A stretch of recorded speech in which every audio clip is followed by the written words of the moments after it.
నమస్తే, welcome to Telangana శబ్దం. ఈరోజు కర్తాల మండల కేంద్రానికి సంబంధించినటువంటి చెల్లంపల్లి గ్రామంలో ఐక్యత ఫౌండేషన్ నిర్వహిస్తున్నటువంటి వన్ మేడి హబ్ ద్వారా క్లినికల్ టెస్టులు అనేది చేయడం జరుగుతూ ఉంది. సో దీని గురించి ఇక్కడ వచ్చినటువంటి వన్ మేడి హబ్ కు సంబంధించినటువంటి వ్యక్తులను అడిగి తెలుసుకునే ప్రయత్నం చేద్దాం. నమస్తే సార్. నమస్తే అండి. ఈరోజు చెల్లంపల్లి గ్రామంలో కర్తాల్ మండలం పరిధిలోని చెల్లంపల్లి గ్రామంలో ఐక్యతా ఫౌండేషన్ సుంకిరెడ్డి రాఘవేంద్ర రెడ్డి గారి ఆధ్వర్యంలో సుంకిరెడ్డి ఆరోగ్య భరోసా అనే కార్యక్రమంలో వన్ మీడియా కొలాబరేషన్ తో ఈరోజు చెల్లంపల్లి గ్రామంలో పలు రకాల వైద్య సేవలు నిర్వహించడం జరుగుతుంది. ఇక్కడికి విచ్చేసిన ప్రజలకి ఎర్లీ డిటెక్షన్ ప్రివెంటివ్ కేర్ అనే ఒక సుంకిరెడ్డి గారు తీసుకున్న ఆలోచన కార్యక్రమంలో చాలా మంది నిరుపేదలకు వన్ మీడియా అనే ఒక ల్యాబ్ ఏర్పాటు చేసిన సంస్థ ఇక్కడికే వచ్చి ఇమీడియట్ గా వాళ్ళ ఒక రక్త పరీక్షలు సేకరించి ఎంబడే టెస్టులు నిర్ధారించి వాళ్ళకు డాక్టర్ కన్సల్టేషన్ చేయడం జరుగుతుంది.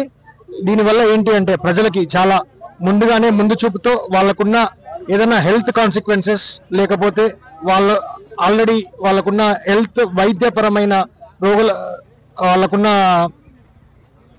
ఎలా అంటే వాళ్ళకి ఆల్రెడీ ఉన్న వ్యాధులను ముందుగానే నిర్ధారించి వాళ్ళకి ఎలాంటి ఇబ్బంది లేకుండా డాక్టర్ గారి ఆధ్వర్యంలో సుంకిరెడ్డి రాఘవేంద్ర రెడ్డి గారి ఆరోగ్య భరోసా పర్యవేక్షణలో ఈ కార్యక్రమం జరుగుతుంది. ఈ టెస్టులు ఎన్ని టెస్టులు చేస్తా ఉన్నారు సార్? ఇక్కడికి వచ్చేసి 6 రకాల టెస్ట్ జరుగుతుంది. సార్ ఎంత ఖర్చు అవుతుంది? దానికి నార్మల్ గా బయట చేయించుకుంటే ఎంత ఖర్చు అవుతుందండి?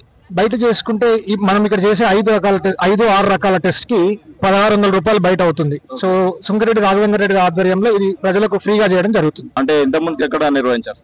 సో ఇప్పటి వరకు కలవకుర్తి నియోజకవర్గంలో మేడిగడ్డ, పలుగుతండ, దాని తర్వాత ఆమన్గల్ కలవకుర్తి రిపోర్టర్లకు, దాని తర్వాత ఇక్కడ చెల్లంపల్లిలో 5వ క్యాంప్ నిర్వహించడం జరుగుతుంది.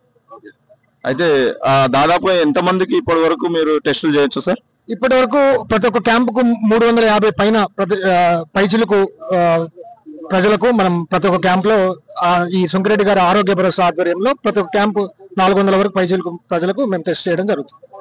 అంటే ఇప్పటి వరకు మీరు చేసినటువంటి ఈ టెస్ట్లల్లో ఎవరికన్నా అంటే హెవీగా ఉన్నటువంటి ఏమన్నా పెద్ద పెద్ద సమస్యలు కానీ ఉన్నటువంటి వాళ్ళకి ఎవరికైనా క్యూర్ చేసేటటువంటి సిచ్యువేషన్ ఏమన్నా? అవునండి, ఎక్కడైతే ఈ టెస్టులు చేయడం జరిగిందో ఇక్కడ అబ్నార్మల్ సిచ్యువేషన్స్ వస్తే మా డాక్టర్ గారి పర్యవేక్షణలో లేదా పక్కనే ఉన్న పిహెచ్సి పబ్లిక్ హెల్త్ సెంటర్ కి మేము రిపోర్ట్ అందజేయడం జరుగుతుంది. ఓకే అండి. అంటే ఎంత మందికి చేసారు అట్లా ఇప్పుడు?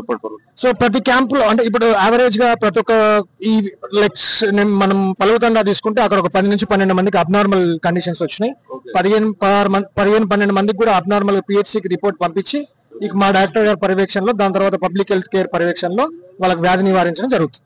అంటే చాలా మంచి కాన్సెప్ట్ అండి ఇది. ఎందుకంటే ఈ క్యాంప్ ని ప్రతి ఒక్కరు దీన్ని వినియోగించుకోవాలని నేను మనస్ఫూర్తిగా కోరుకుంటున్నాను. ఎందుకంటే ఇప్పుడు ఉన్నటువంటి అంటే పబ్లిక్ ఎన్నో సమస్యలు ఉంటాయి. హెల్త్ సమస్య అనేది ముఖ్యమైనది. సో దాంట్లో భాగంగా ఈ రోజు ఇక్కడ ఈ క్యాంప్ అనేది నిర్వహిస్తున్నారు. ఇట్లాంటి క్యాంపులను ఖచ్చితంగా ప్రజలు దీన్ని వినియోగించుకోవాలని మా యొక్క తెలంగాణ శబ్దం ఛానల్